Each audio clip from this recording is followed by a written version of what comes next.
Hello, everybody. This is Hondo Carpenter, your Las Vegas Raiders beat writer on Sports Illustrated. It is great to be with you. I'm the host of the Las Vegas Raiders Insider Podcast, joined by this guy now. You know him, one of my dear buds. He is a tremendous man. He just keeps accumulating promotions at SI like I gain pounds just looking at a glass case full of donuts. This guy's a rising superstar. He's my assistant beat writer covering the silver and black. But like I said, more importantly, he's my good buddy, the great Zeke Trezevan. Zeke, how you doing, friend? Doing well, Hondo. How about yourself? Good. It's been a great offseason. Tomorrow, game week. We are literally 7 days away. You and I are both going to be in La La Land for the Raiders versus the Bolts. Let's talk about it. Let's dig into it. Let's get a little bit going. Let's start right away, Zeke, and let's talk about this offseason. And more importantly, let's talk about the training camp. I thought it was a great camp. I think the most disappointing part was quarterback, and it wasn't because both quarterbacks were bad. It was because neither took another step forward. But if you have to take solace, I mean, right now the Raiders are hoping Brock Bowers becomes a star. Now, all indications are that he will, but because he's never done it yet in an NFL real game, you're only living in hope. Aiden O'Connell and Gardner Minshew have both done it in real games. So while neither took another step forward, I don't think it's as dim as some are making it because both have a proven track record of doing it in the league. Where am I wrong? No. I think you hit it right on the head. I think both quarterbacks. Obviously, Gardner has done it longer. He's done it more than Aiden. But Mm-hmm. conversely, Aiden has done it with this team. Only for 9 games, but he still did it. With pretty much this exact same team, plus or minus a few parts. I think that the doom and gloom that you may sense, or that is sensed around Raider Nation, is just the fact that it's the quarterback position, and everybody wants to have the sexiest quarterback that they can possibly have. And as well as Aiden played and as well as Gardner has played, neither of them are the sexiest quarterback or really even close to the sexiest quarterback. However, that does not mean that they can't get the job done this season for the Silver and Black. I could not agree with you more. And we're not pretending like they are that. They have to go out and show it. But I know some media are just doom and gloom because negativity sells, and some fans, because they have been in this relationship with the Raiders, not winning for years, dear God, you can't really blame them, Zeke. But when you look at it in that perspective, I just don't think the rumors of demise of the Raiders are as real as some are making it. Let's flip over now. Let's talk about the offense. Let's talk about that offensive line. I think JPJ will eventually work his way into the starting lineup. Obviously, I don't think he'll be there at first. Could be. I don't think so. But man, how good is it for them to have Colton Miller back?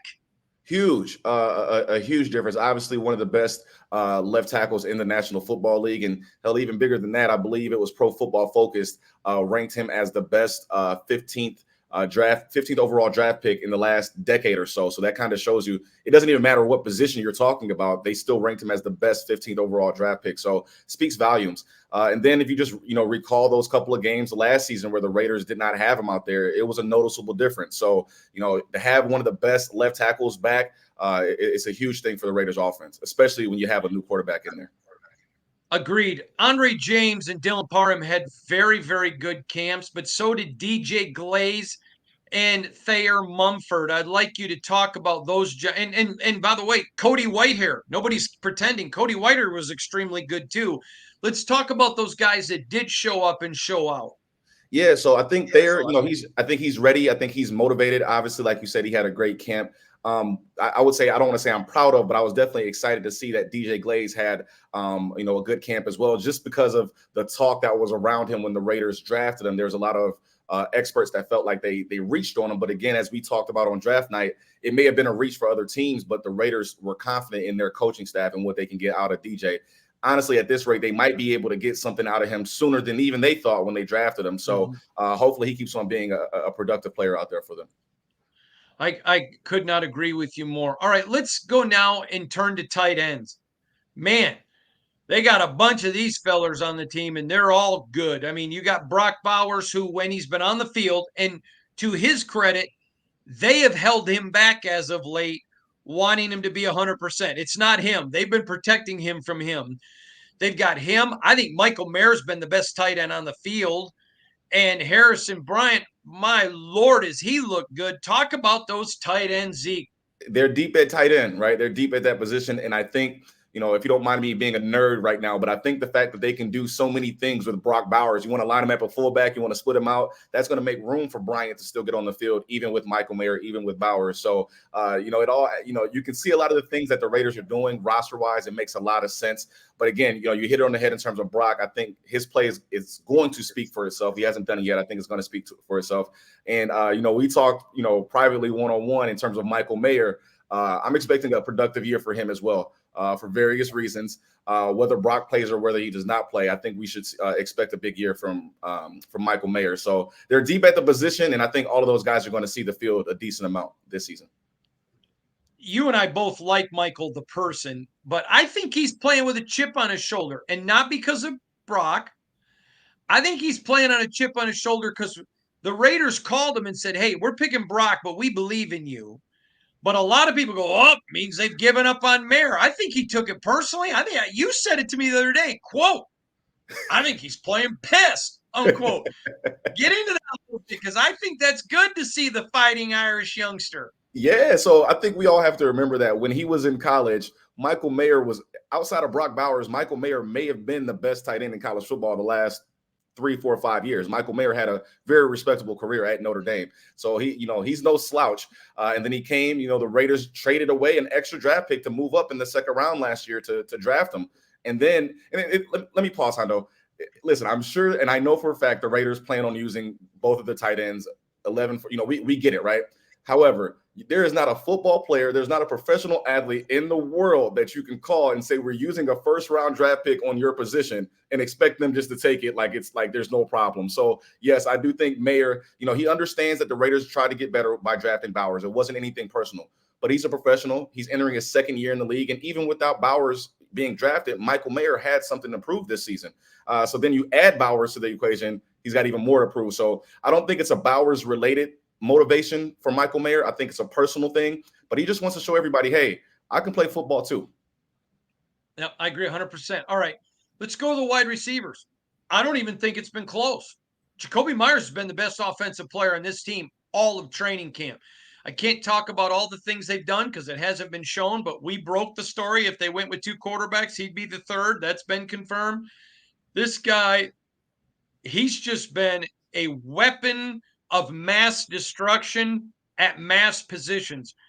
Yeah, I am a Jakobi Meyer guy. In fact, I had a person email me yesterday, a fan, and just said, "I'm trying to buy a jersey. Here's the one I had. He had 7 jerseys.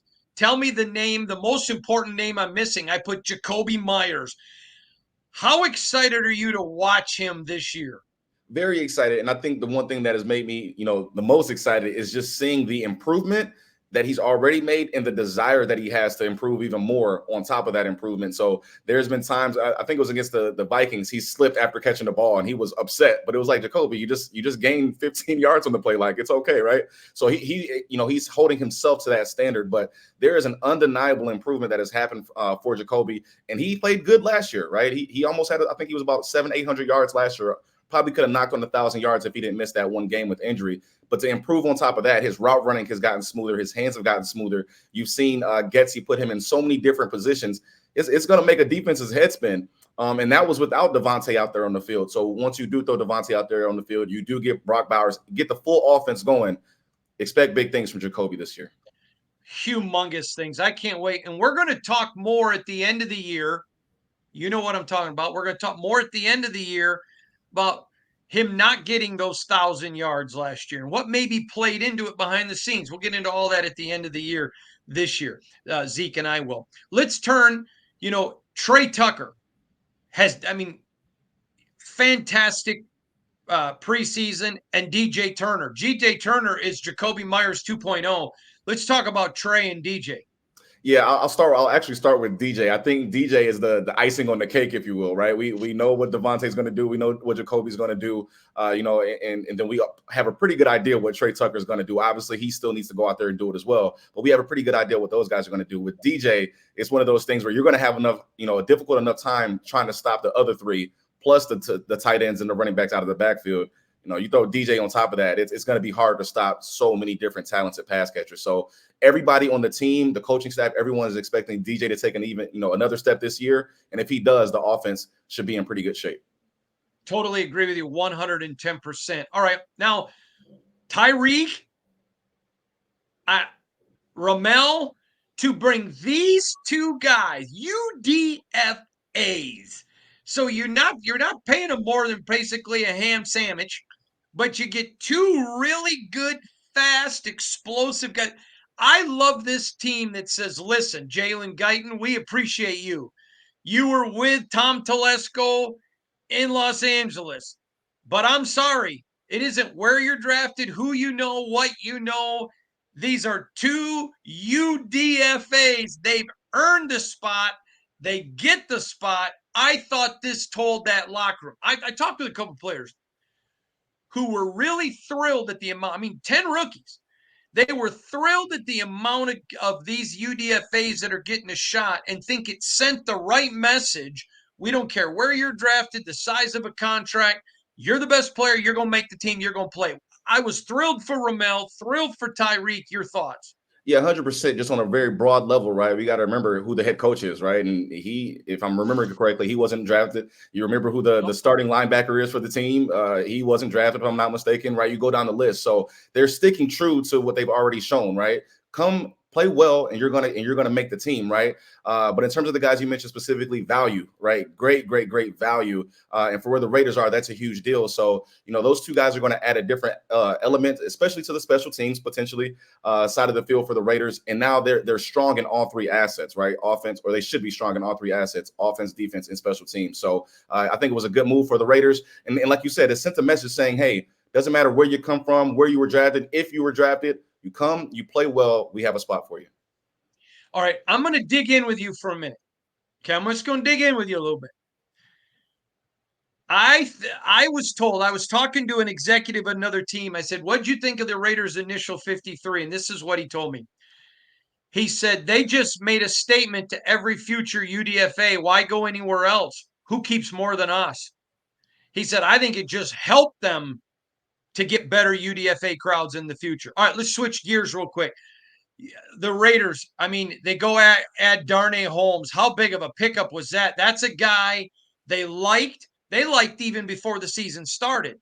They liked before camp started. They liked back, but he wasn't really available by the Giants. The Giants made him expendable. They grabbed him. You put him on a team with Jacorian Bennett, Nate Hobbs, Jack Jones, and then, of course, DeCamerion. You, talk to me, Zeke. That's a pretty good group. Versatility, depth. I would also say self-awareness, right? Knowing where you are not necessarily as strong in different position groups. So I think he's going to be a great addition. The cornerbacks, I would say, was probably the weakest link on the defense, but not necessarily by much, right? So now you throw him in there, and they should be a lot better. So the cornerbacks, they have so many different options at cornerback that they should be able to figure out which combination works best for them. So I think the addition of Darnay is going to go a long way for them. And let me just say to everyone watching, as soon as Zeke's done, we're bringing on a guest very familiar with Darnay who's going to talk about Darnay. All right, let's talk about the defensive line. How big? I mean, this defensive line to me is a very big strong point on this team. They let Byron Young go, Matthew Butler, but sign him back to the practice squad. I mean, this defensive line is loaded, and I'm looking forward to them. Deep, very, very deep unit, and deep with quality players, right? Deep with quality starters, and they're working on the depth, right? That line, the defensive line behind the starters. But even those guys that they still need to work on, they're good. They just need to see the field more. And the only reason they don't is because they're playing behind Max Crosby, Christian Wilkins, et cetera, right? So the defensive line is what's going to make this defense go, and it's going to be what they hang their hat on. So I'm excited to see them play. Can't wait. It's going to be a really good one. So, for your point, You got Max, you got Christian Wilkins, you've got Spills. You turn around, you got Marcus Epps. I mean, right up the middle, they're strong. But I want to talk about a guy, Amari Gaynor. You and I are big Divine Diablo guys. We like him personally. We like him as a player. But I'm telling you, he's a UDFA that hasn't played a game. I'm not trying to overhype this kid, but he's the real deal, is he not? He looked good. I mean, I'm speaking about the last preseason game. He looked like a natural. I think that's the word I would use for him. You didn't really look out there and say, hey, what's wrong with that guy? He just looked like he was meant to be out there playing the linebacker position. And it allows the Raiders to solidify the position, right? You're already good with Spillane. You're already good with Diablo. But if something were to happen to one of those players, they might not have been as good, right? They're not as necessarily as well off as they are now with Gaynor. Now he just needs more reps, which is why he played so many plays in that last preseason game. But all signs show that he's gonna pan out for the team. Yeah, and we're going to have a lot on Amari Gaynor tomorrow on Labor Day, which is a day set aside to honor hard work. We're just going to call it Amari Gaynor Day tomorrow. Very special podcast on Amari Gaynor. You don't want to miss it. Zeke, last question for me, and I'm going to let you go. Yes, sir. You're sitting here now. You've seen the team. What's your prediction, your record prediction on the year? Record prediction. I want to stay somewhat consistent. I don't recall what I said when you asked me this at the beginning of the year, exact number what I said. But I feel like they're going to add a couple of wins onto what they had last year. So I'm going to be optimistic. I'm going to call it 10-7.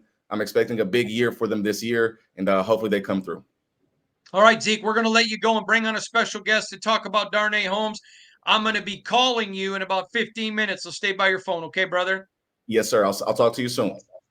That's the great. Zeke, tell everybody, what's your X handle? Yes, EZTREZ_SI is in Sports Illustrated. All right, thanks, brother. Yes, sir. Talk to you soon. All right, now we're going to bring in a great guest and welcome her to this program. She's no stranger. She's been here before. We love having her. She is the one and only, the Princess of Gotham, our Sports Illustrated beat writer who covers the New York Giants. She's one of the best that we have. Players love her, coaches love her, owners respect her, and the fans adore her, the great Patricia Traina. How are you, Patricia? I'm doing well, Hondo. How are you, my friend? I'm doing great. When we're done with the podcast, I need you to stay on the line. I got to talk to you. I have to tell you something funny about Jermaine Illuminor that I need you to bring up with him. I It'll will be fun. definitely. And he sends his greetings, by the way. I talked to him not too long ago. Yeah, he's a great guy, and I texted him something funny, and I'm gonna share it with you, and I want you to tell him. So we'll have a Okay. good time with that one. As soon as the podcast's over, I'll tell you to tell what to tell him. But Patricia, Raiders went out. Now let me just say something. I'm a little shocked that the Giants cut Darnay Holmes. Now I'm going to tell you why I'm a little shocked. The Raiders had interest in him well before the camp started.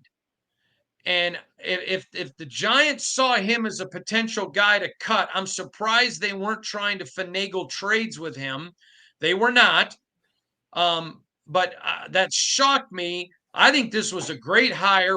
Patrick Graham loves him. I think he's a great player. Break him down for Raider Nation, would you? Yeah, sure. Darnay Holmes, 5'10", 195. We lost you, Patricia. We lost your audio. Hang on, we lost your audio here. Oh, Patricia. All right.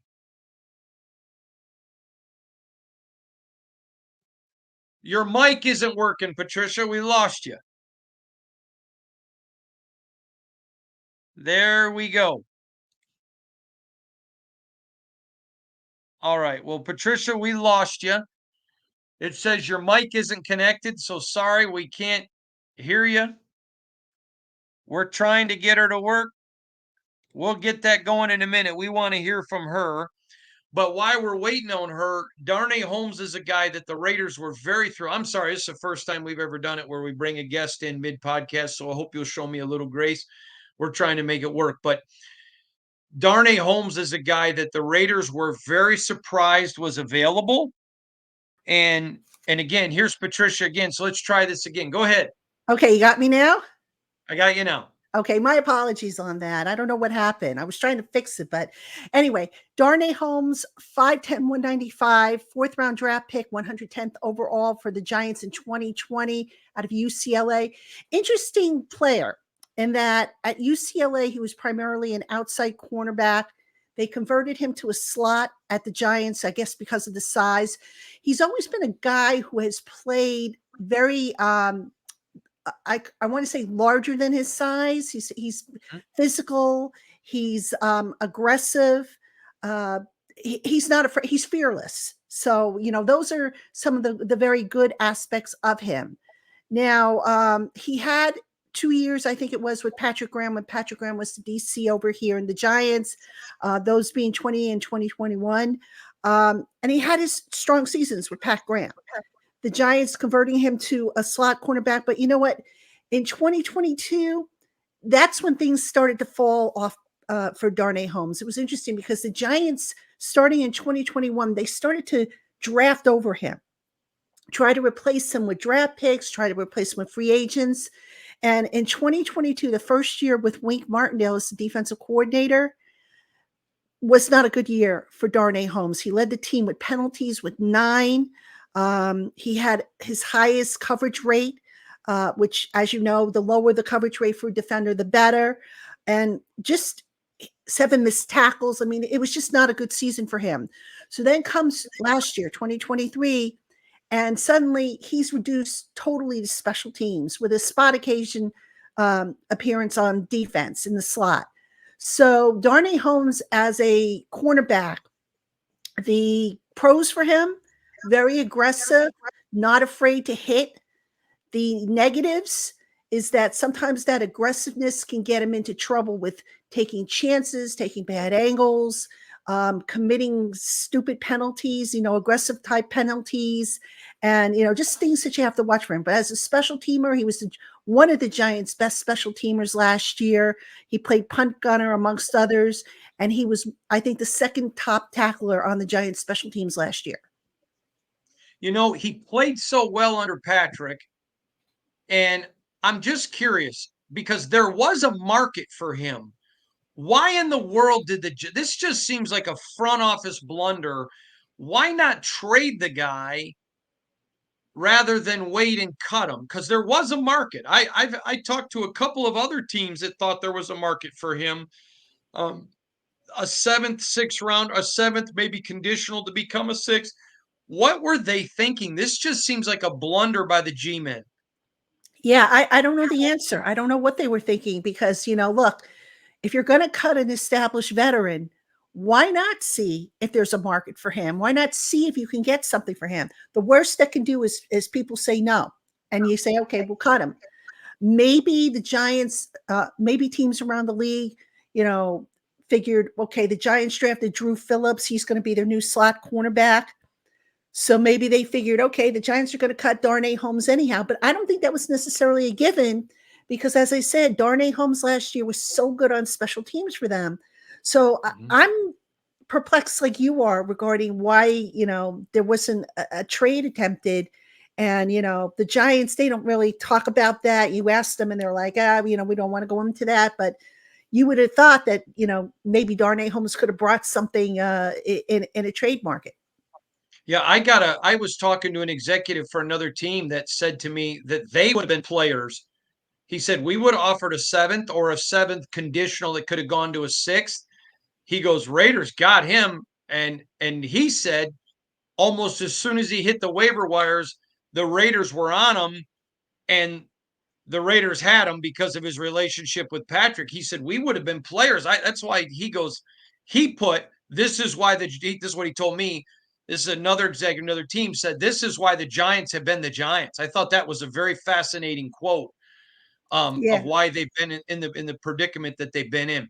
All right. So lastly, I want to ask you this question because I think it's an important question.